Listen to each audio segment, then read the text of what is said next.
வணக்கம். இதில் வந்துட்டு நம்ம ரஜினி சார் வந்துட்டு ஒரு பதிவு கொடுத்துருக்காரு. ஒரு 1 நாளுக்கு முன்னாடியே கொடுத்துருக்காரு.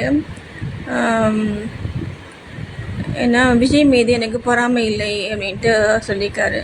அவர் எதாவது கேட்டாங்களா?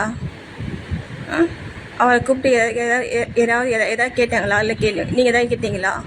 இல்லை மக்கள் எதாவது கேட்டாங்களா? எதுக்கு அவர் வராரு தேவையில்லாமல்? அவர் யார் நமக்கு?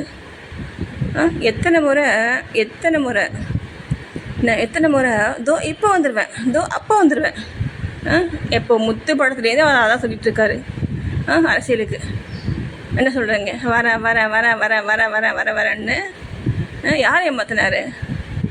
நீங்கள் எவ்வளோ கெஞ்சினீங்க? ரசிகர்கள் மக்கள் எல்லாம் எவ்வளோ கெஞ்சினீங்க? வந்தாரா? ஏன் வரல? அவ்வளோ செய்யணும். நம்மளால் வாழ்ந்தவங்க அவங்களாம், நம்மளால் மட்டும்தான் வாழ்ந்தாங்க. அந்த நன்றி நாயாக இருக்கக்கூட தகுதி இல்லாத பர்சன்ஸ் இருக்கலாம். சரியா? இல்லை கண்டுக்காதீங்க, இல்லை இப்போ பார்க்காதீங்க.